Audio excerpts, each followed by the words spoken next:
So thanks, Nick, for joining me on my podcast. And I just want to start by asking you a question every magician has been asked probably 1,000 times. How did you get into magic? I skipped a lot of school, and I, I think it's not too much different than anybody else. My grandmother showed me some stuff when I was a kid, but Mm-hmm. growing up, I didn't know that being a magician was a thing. I used to watch Copperfield on TV. I grew up on a farm, Mm-hmm. so Copperfield was performing in a big theater, and I didn't know what that was. I just thought it was like some cool TV show, Right. Um, it wasn't until Blaine came on television in the 90s where he was doing magic to people in the street. And I was like, wait, whoa, whoa, whoa, hold up.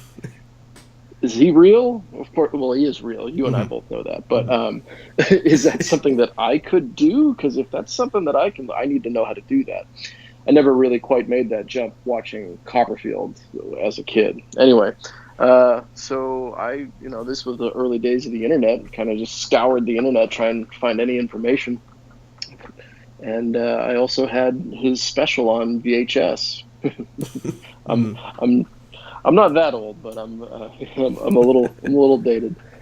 So I actually learned my double lift from fast forwarding and rewinding David Blaine Oh wow. while I was like 16 years old in my bed. That's like the night I learned how to do magic because, Mm-hmm. as you know, the double lift is the secret to every Yeah. magic trick ever made. So that was like I thought I was a genius. It was amazing. But uh, even looking back and talking to people about getting started into magic, I realized my intentions were I wanted to show people magic. I didn't like it was great that I knew how it worked now, but that allowed me to go out and actually perform stuff for people. Mm-hmm. So that was right at the time when illusionist was a thing, Mm-hmm. and like they were starting to put stuff out online, and I'm kind of a product of the illusionist internet era, like where that first started. I was Right. one of the kids at midnight refreshing, waiting for the. Have you ever heard any of those stories about the original illusionist product launches? No, I haven't.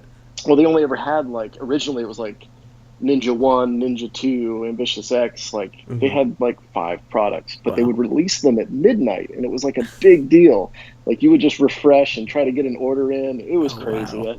I used to sit there and think, "Am I the only insane person doing this right now?" Mm-hmm. Apparently, I wasn't, Yeah. but I had no idea at the time. So yeah, I came out of the internet really, Mm-hmm. and I just did magic as a hobby for a long time. Yeah, I think my biggest teachers in magic, definitely the internet, but it's definitely been the Penguin Live lectures. Oh man, Yeah, yeah, I wish I, yeah. I started with yeah, those, and like I can't imagine not being able to start with those now because they're just full of just information. I meet people a lot that are like, you know, uh, I met this guy named Riccardo Berdini. He was on Mm-hmm. Fool Us a couple of years ago, and he moved here from Italy. And he, when he moved here to America, he got into magic, and he just got Penguin Live subscription. That Mm-hmm. was it. He Wow. learned everything he knows from Penguin Live, and he ended up on on Yeah, Fool Us. that's So yeah, awesome. it's like the best thing you could get in Yeah, magic. Yeah. Penguin Live is I've said it and I've said it before. I'll say it again.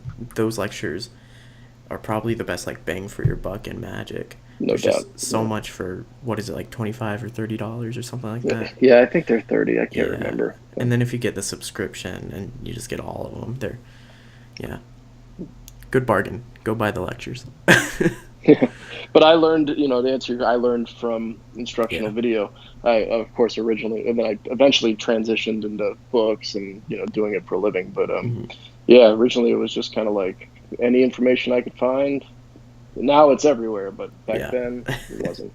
And then how did you make that leap from like hobby to professional career?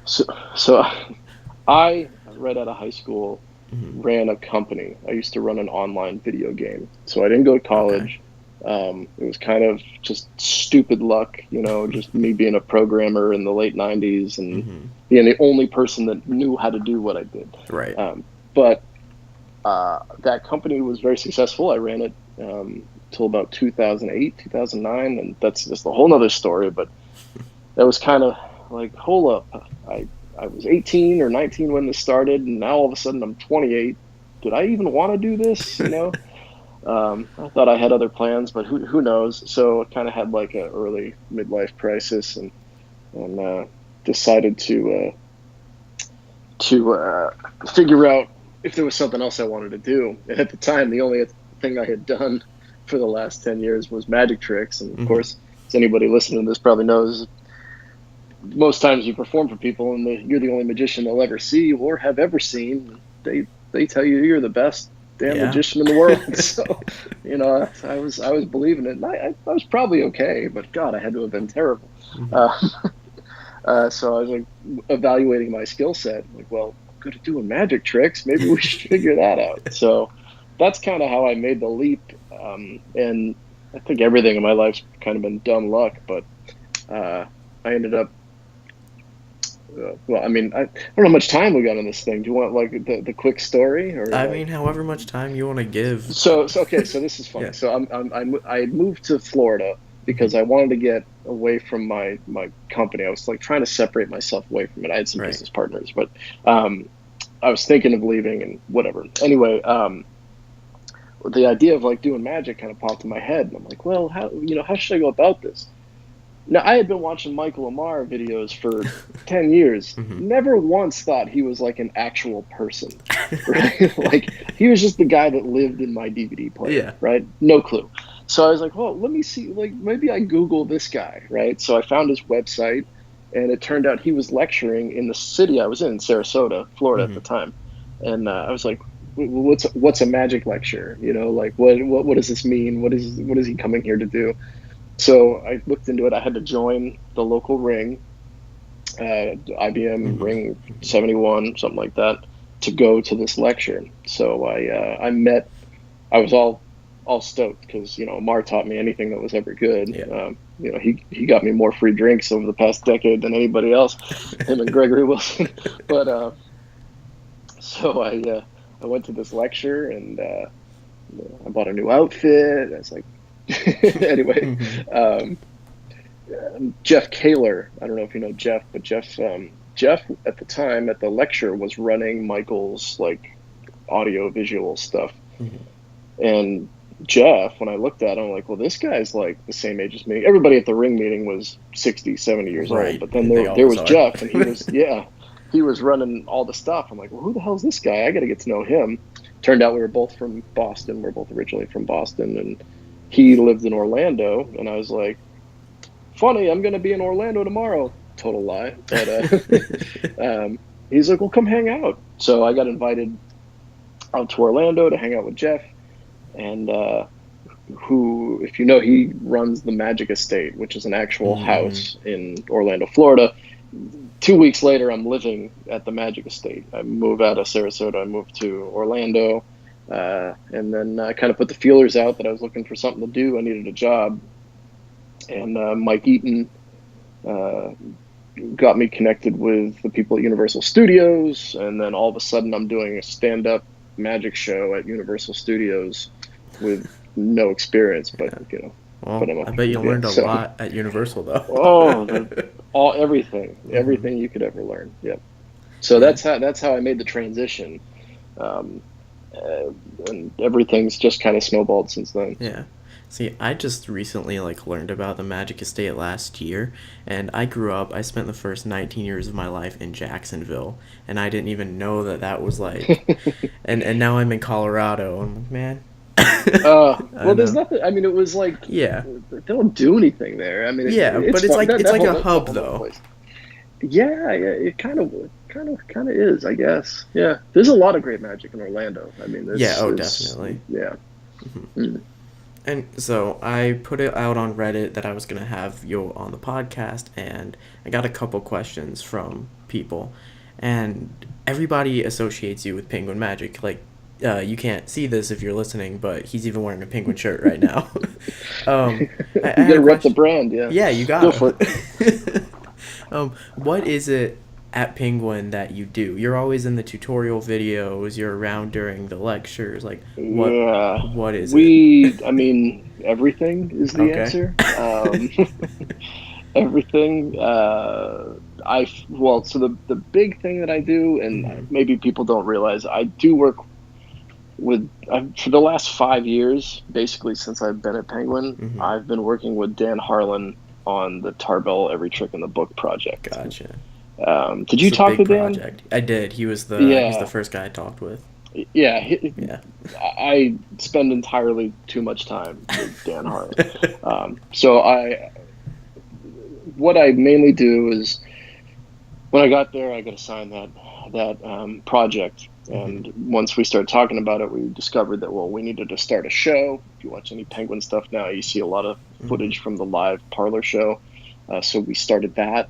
Um, Dan performs all those tricks in Tarbell on Tuesday night, so I'm kind of like watching that, and then I film the explanations the next day. I edit all of that stuff, and most importantly, just keep everything organized with Right. that project. That's my main project, Mm-hmm. and it's been a monster. I can't believe it's almost done. Yeah. We're No, gonna you guys finish are this year. you're almost through. Yeah, it'll be done in November, I Mm-hmm. think. Hopefully, thank God. Please. Are It's been- there are there any memorable lessons that have stood out to you, or maybe well, that you're like looking forward to, or see like you're like, oh, Well, not this we're one. in. I just after this, I'm going to upload lesson 92. There's only Mm-hmm. 103 lessons, so Right. we're in the very final home stretch. Mm-hmm. There's been great lessons. People ask this type of stuff all the time, Yeah. like, what have you learned from the Like I've literally gone page by page through Tarbell with Dan Harlan for the last Mm-hmm. 5 years. Like that's been my life, which is just a weird Right. thing to think about. What am I going to get out of it? The truth is, it's not a lot. Uh, the not so much tricks, more other style of lessons. I mean, I could Yeah. give you a bunch of lists of Mm-hmm. good lessons to watch Yeah. if you want, but like the rising card lesson, Mm-hmm. it's, it's amazing. Part of it is like Dan's incredible, but whatever Dan does best, those are typically the Right. lessons that are kind of the best. It makes sense if you think of it that way. Yeah. Definitely. So anything with like add a number, man, he crushed any of that type of stuff. But the rising card lesson, I think, might be like, Okay. And if you were interested in illusions, I'm not, but Mm-hmm. those illusion lessons, there's nothing else like those available to people that like, hey, I'm curious, what's it take? Mm-hmm. I don't know what else you could buy that Yeah, would and they're give you that like type of information, not right? expensive either. Yeah, like a very low cost investment, and Yeah. even some of the illusions. I mean, Mm-hmm. he just goes to Lowe's and throws a pile of stuff together, and next thing you know, he's sawing an audience member in half. It's Yeah. for like less than $500. Mm-hmm. So And yeah. it's not really one of the big illusions. It's like the box appearing or vanishing episode. But I put a thing in my show where it's the cardboard box, the empty box that like things just keep coming out of, and I just Oh, you do that? That thing's yeah awesome. yeah like I have some guy yell like Amazon delivery or whatever, and I'm like, oh, I wonder what this is, and I just pull things out of it, and it's That's one of fun. the Yeah. going back to what you asked, like Mm-hmm. what do I do? Yes, I work on products as well, Mm-hmm. but one of the things that'll happen after Tarbell is I'm sure I'm going to look at a lot of this type of stuff and be like, well, this is a good product. Magicians would like this. One of those is that actual box, because that Right. box should just come flat, ready to go, Oh kind yeah. of like the Amaze box, like Mm-hmm. I don't know if you've seen Definitely. that, but it's right in that category. Dan nailed that thing. That thing was Yeah. Oh, for amazing. sure. And like he teaches it so well too, how to make the Yeah, stuff. no, sometimes he hits on an idea and you can tell in the tutorial, like, oh Yeah. my God, yeah, no, this is, yeah, I'm it's funny that you do that. I Yeah. love that trick. I Oh, haven't it's seen it great. since the thing, but yeah, Yeah. yeah. And like it's not a big deal in my show. It's just kind of like a 2 minute aside. Mm, It's just a yeah, it's just a it's fun super thing. cool, Hmm. super smart. Yeah. Otherwise, we get part of Penguin sells everything. We Hmm. produce our own stuff in house, so we bring people here and we film them and all that. But if we're gonna buy like a trick from somebody, like let's say you had, I don't know Yeah. what, the amazing growing beard or Right. Right. something like that, right? But you already had it made up, and Hmm. all we had to do was just buy a bunch of it. Um, they might ask me like, hey Nick, could you be the guy that kind of like does the video, like you're in the video, you go out, you perform the trick, you Hmm. make it look cool. So yeah, that just kind of happened. I didn't really have any experience before any of this, but Yeah. it's fun. It's fun to be that guy. And then I also do all the live events. Kind Hmm. of go out there and sell all the magic to people and shake all the hands and meet Yeah. all the Penguin fans. Um, Run the Yeah. show. I Too was much. at We it. do too much stuff. We have entirely too much fun out here Yeah, in Ohio. you said you do everything, and I believe it. Yeah, yeah, Yeah, you were at a Penguin Expo I went to, and you sold yeah. Which me. one was it? It was Where was it? Arlington. Was it last year? It was 2017. Yeah, Okay, you yeah. sold me double cross. Oh God, Yeah, it's like the best trick ever. it is. It's so good. Um, but okay, so going back to Tarbell though, Dan Yep, yep. said that his favorite trick, and the only reason he knows it's his favorite, is because it's now in his show. Is what he says. He said his Hmm. 20th century silks. Do you have anything that's made it from Tarbell to your show? Uh, yes, and it's not really a trick. I guess Mm-hmm. I guess the method kind of Right. has. It's an add a number method Okay. that I'm quite fond of, Gotcha. and it's turned into like a guessing gumballs type of Oh, routine at cool. the top of my show. The other types of things that I've learned, the biggest thing I've learned is prop building Mm-hmm. throughout this whole thing. Oh, definitely. Um, There's so much of it, that.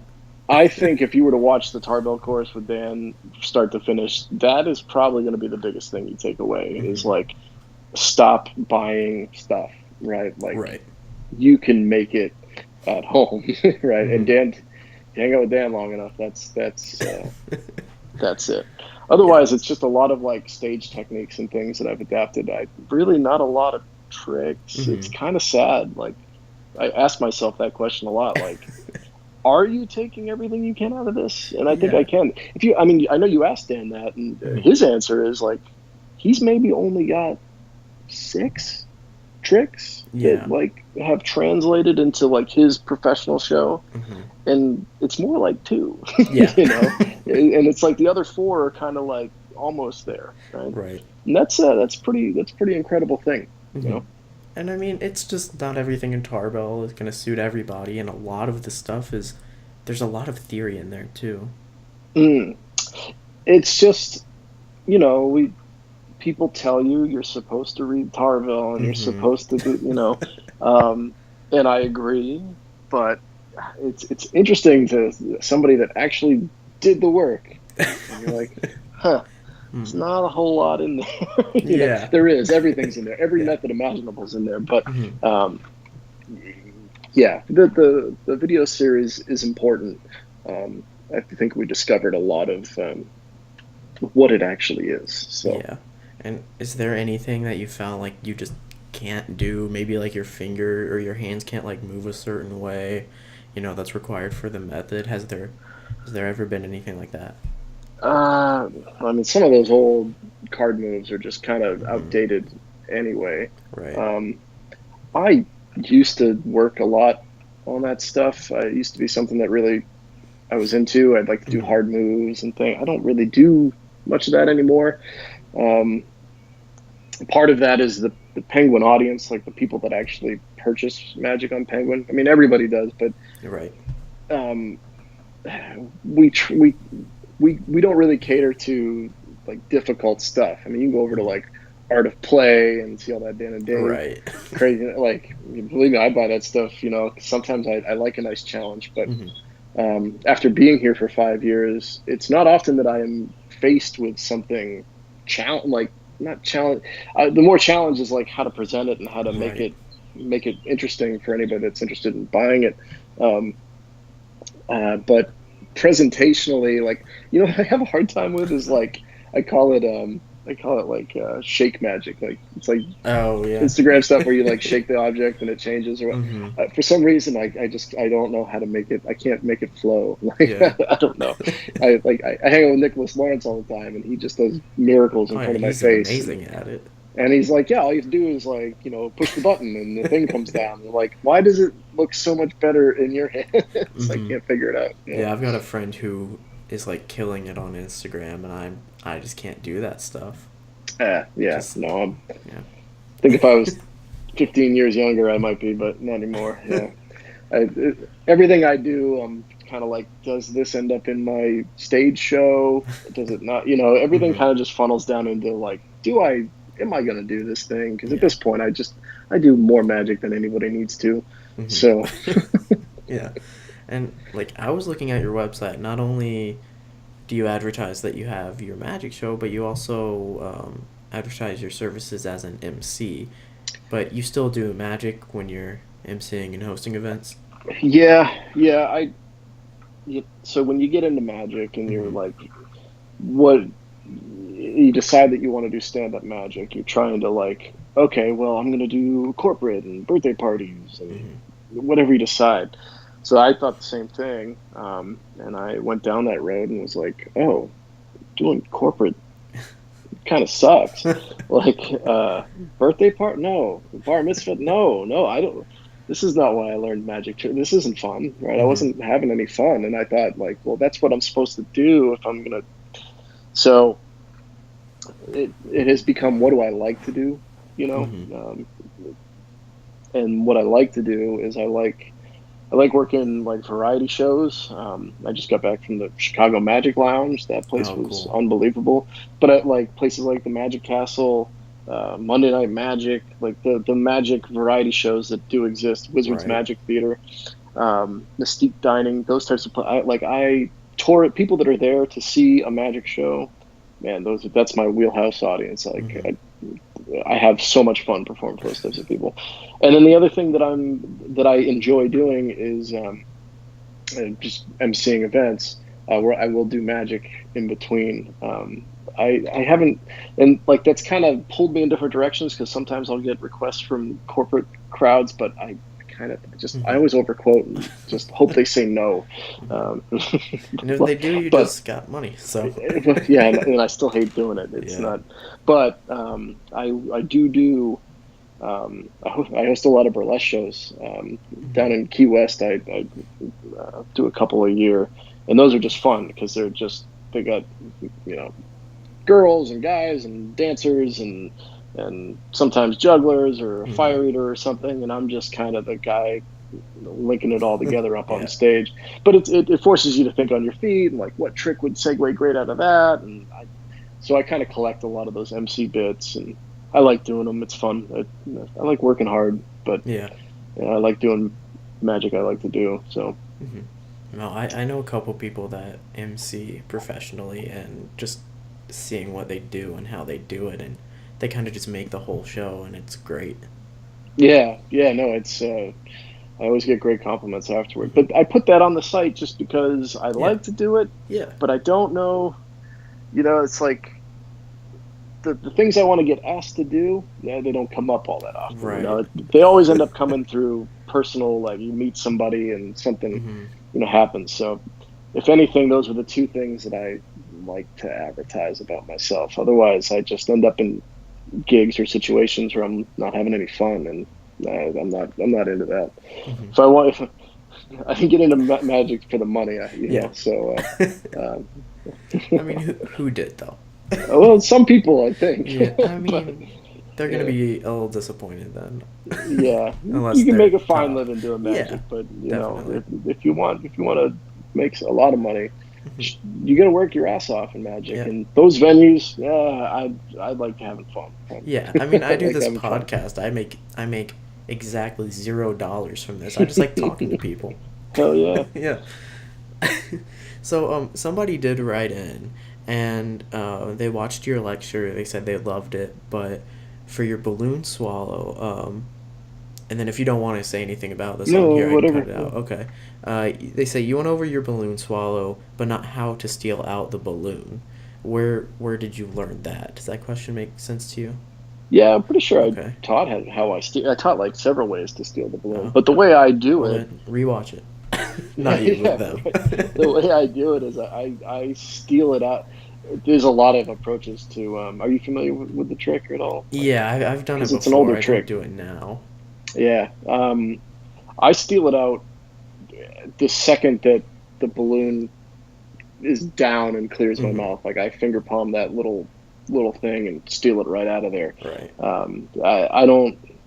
Because immediately what I'm going to do with that hand, the dirty hand, is I'm going to pick up a drink and use and hold out with a wand, like as if that's a magic wand. Mm-hmm. I do it that way because I did it in bars for forever, Right. and people will be like, "Let me see inside your mouth," you know, like Yeah. I need that thing out of there. I can't have it. I couldn't have it in my cheek or anything like that. Mm-hmm. So that's why I used to steal it right out. And then if you're holding a beer or whatever in your hand, nobody, it's that whole wand principle blows my mind every time Yeah, because if you're it holding works something like, oh my amazing. god. Yeah. No, I love that trick. I can't do it anymore. I did it in like comedy clubs, but now I do a Mm. lot of kids stuff. So you can't swallow a balloon around kids. I used to do it for kids all the time. I don't know Yeah. if it was right Well, or wrong, but I would, but then like some summer camp like person came up to me like what do you yeah, call him? The some mom, director, and they asked yep, me not to do that again, and yeah, so mom or okay. dad getting Yeah. mad. I'm like, I'll just Yeah, I avoid mean, that and I'll put in like the growing head illusion. It's fine. truth is, none of them are going to be able to blow the damn thing up. So, Right. It's very true. And that's about everything I have for you. So thank you for coming on the podcast and talking for half an hour. Like that was great. Do you have one more question I ask everybody on the podcast, and that's what's an opinion that you have about magic that you believe other magicians would oh, disagree with? yeah, that's right. Yeah. You'd mentioned that to me. Yeah. I so I think so. One of the things that when I first started working at Universal Studios, I was in Mm-hmm. front of all these people all the time. I was doing 20 shows a day, Right. 5 days a week. It was insane. At the time I didn't know it was insane. Now I know that's completely insane. Um, but uh, one of the things that I learned, there's a great video. So I'll tell you what it is. Mm-hmm. I love stock lines, Okay. and I think they get a bad rep, but you got to know how to use them. Yeah. And the point is that there's a great video by Gary Darwin called Reaction Ad Libs. Mm-hmm. Have you seen this? I have not. It's on Penguin. It's a download. It's fantastic. It's a bunch of magicians sitting in a room. I think it's like the local magic club out in Las Vegas. Mm-hmm. Like, I think even Lance Burton's in that room. I can't remember. There's a bunch of like magic celebrities in the room. And anyway, Mm-hmm. so they just name out topics like somebody hiccups on stage. What do you got? And everybody yells out their like stock line for a hiccup, Oh, right? that's Or awesome. like, oh, what happens if somebody's really tall and they're taller than you and they walk on stage? What do you got? And they just throw all these lines out, right? And they're all stuff you've heard before, Mm-hmm. and they're not, not exactly funny either. But man, when I first got that video, I was like, this is everything I need. I wrote down every topic and every line that was on it, because at the park, those were the ways that you like kept the show going. These people are right in front of you and they say Mm-hmm. something to you. You gotta have something prepared to say back. Now, of course, you could just be clever and like your own personality, like that works too. But at the time, I was like, there's maybe it's just the way that my head works. Like, oh, this makes sense. If I Mm-hmm. say this, that'll get me to there. So just having like this database of great old jokes was like incredible for me. I couldn't wait every day. I'd like go out to try to find a new spot to use a different line or memorize one. And then once you start using them, well, I'm not saying you should use them forever, but you understand why the line exists Mm-hmm. and like where it might have come from in the first place, right? It's not every line will work for you, but I'm trying to think of like one of my favorites, and I'll keep talking. And Mm-hmm. maybe it'll come to me. Well, what do Um, you say when somebody is taller than you? Like, what's your line for that? like so, I don't think I have one at the moment, but Oh. I know one that would be on there. See, I like you end up with different preferences, right? If somebody Right. came really Right. tall on stage with me, I'd probably just kind of like I probably wouldn't say anything. I'd probably look at them and just move Mm-hmm. on, like Mm-hmm. look up. But like on that video, the joke would be, "How's the weather up there?" Type of Right. thing. Something stupid like Mm-hmm.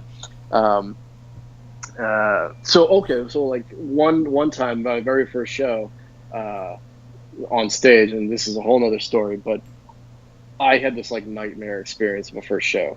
I was at the Improv, and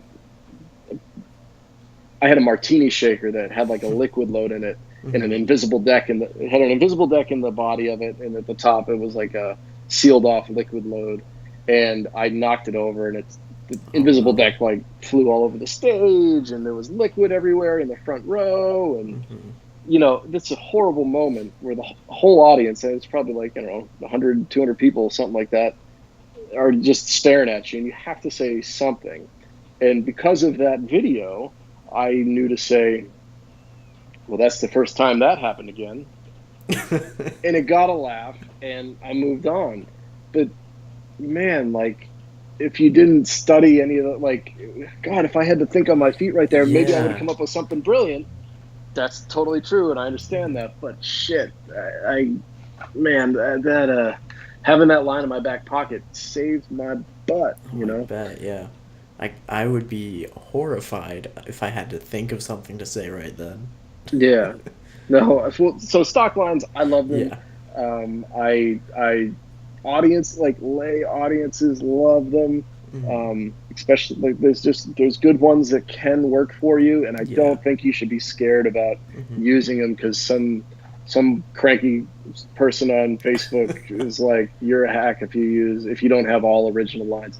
Yeah. No, some of these tricks are are the classic tricks are classics for a reason because they're great, and they have 100 years of people that have been like, these Mm-hmm. are the beats to this trick. Now there's still room for originality and like figuring out what you can bring to the trick, but like when it boils down to it, if somebody already figured a part of it out, man, then it's going to be tough Yeah. to improve on that part. I do the multiplying models, and there's old jokes in that thing, but Mm-hmm.